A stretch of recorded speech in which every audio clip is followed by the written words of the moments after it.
how you can live with the same lady day after day throughout your life unless you identify her your wife?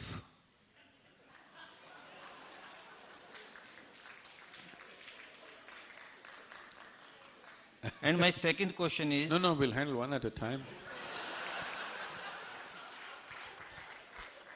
Is she here? She's here, okay. Recently, I was in a place where a Jewish rabbi was speaking. This rabbi is from Denmark and he was talking about some other rabbi, I don't remember the name, a very wise one who said this to someone. A man went to this rabbi and asked him, I love my wife very much, but when I walk on the street, every woman that I see, I want to do something to her. What shall I do? The wise rabbi looked at him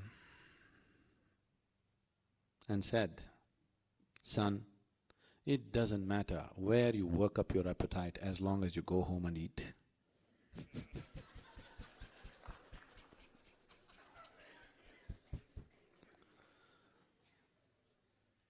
Now, if being with one person is happening only because you have identified them to be something to you, it is a stable structure. It makes a society, but it destroys life. If you're being with somebody because you value that person, you're being with somebody because you love that person, you're being with somebody because you have formed some kind of intimacy and connection with that person, now it's worth being. If you have not done any of this, but you are staying with somebody just because somebody is your wife or somebody is your husband, oh, it is definitely a torture to be with those people. Being with your wife is a horrible thing. If she is a woman that you love, it's a wonderful thing. You can't stand her, but she is your wife, that is a horrible thing. A lot of people have done this to themselves. So, being a husband or wife is a social thing. It is not an individual thing. Individual thing is two human beings have built a certain relationship that they value. That is what is the individual thing. Somebody is my wife is something that you only tell somebody. If you believe she is your wife and she has to be this, this and that, then it is just torture between two people. It is only socially you tell somebody, this is my wife. Between the two of you, she must be your lover, otherwise you should not live with her. Yes? Sadhguru, we are conditioned to 14 million frequencies, and we see only thing which is within this space and time. Now, polarity and identity are simultaneous things. You say, get rid of all duality, and we get rid of identity, which is physically not possible. And simply because we are conditioned to space and time. Have you ever gone beyond space and time and had the taste of eternal bliss?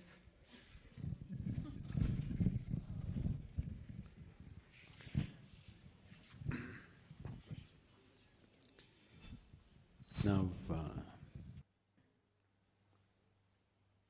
both space and time is a creation of your conscious mind. If you transcend the limitations of your conscious mind, there is no such thing as space and time. Modern physics is also working its way towards this direction. They're talking about 11 different dimensions in the same space. He has always talked about 21 different dimensions in the same space.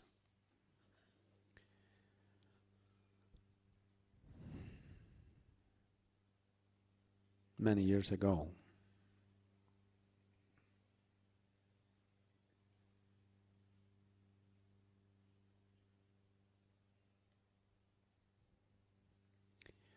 on a certain afternoon, till then I managed my time and space very well. On a certain afternoon, I happened to be sitting on a small hillock which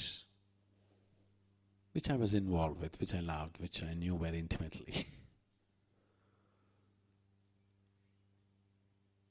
Till that moment, I always thought this is me and the rest is the other. I handled the other quite well, but still this was me and that was the other. Suddenly I burst forth into an experience. I did not know which is me and which is not me. What was me was all over the place. The very rock that I was sitting on, the very air that I breathe, the atmosphere around me, everything became me. That doesn't make logical sense. Because if you want to make any kind of logical sense, you need two. Without two, there is no logic. And suddenly there was no two, it was all me. Everything was just me. I thought this lasted for about 10 to 15 minutes. But when I came back to my normal senses, about 4.5 hours had passed. I was sitting there with my eyes open, fully conscious. I was not in any kind of trance or whatever. I am fully conscious. But time just flipped, and I found for the first time in my adult life, tears were flowing through my eyes. Me and tears were impossible. But I've always been peaceful and happy, that's never been an issue. But here my shirt is wet with tears, and I'm bursting with a completely different kind of ecstasy, which is just the body cannot contain. When I really shake myself to my normal senses and try to understand what is happening to me, the only thing that my mind could say was, maybe I'm losing my balance. Maybe I'm just going off. But it is so beautiful, I don't want to lose it for a moment. The next time this happened to me, I was sitting with my family at the dinner table. Actually, it was in my experience just 2 minutes. It was only 2 minutes, but 7 hours had passed. This started happening. And one day I just sat down and I thought it's maybe 20-25 minutes, but 13 days had passed. I was sitting right there, eyes open, fully conscious. It never occurred to me that I should eat or sleep or anything. I sat in one place for 13 days, not with any effort, not with any intention, not with any attitude towards attainment or anything. I simply sat down and looked around. 13 days were passed. So time and space is very much the creation of your logical mind. Once you transcend that, there is no time and space. And you don't even have to cross time and space to be blissful. Blissfulness will happen to you in so many ways. Right now, I think there are lots of people here who are practicing Shambhavi Mahamudra. You sit down in the morning, 21 minutes, you become totally blissful. Drunk, but fully aware. Look into my eyes and see I'm stoned all the time, but fully conscious. This moment if I want I can flip, or this moment if I want I can be alert and conduct the situation the way I want. And if you were aware of the culture, as Sri Karan Singh was mentioning, Shiva is known as the Adi Yogi. He was inebriated all the time. He was drunk. At the same time, he's a perfect ascetic, sitting there in absolute meditation and drunk at the same time. This is what it means.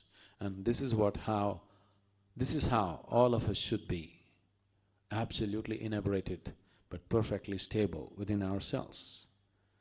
Now, the need for seeking something from outside will completely disappear. Once you're blissful by your own nature, your life becomes an expression of your blissfulness, not in pursuit of happiness. And that's the shift that needs to happen in every life.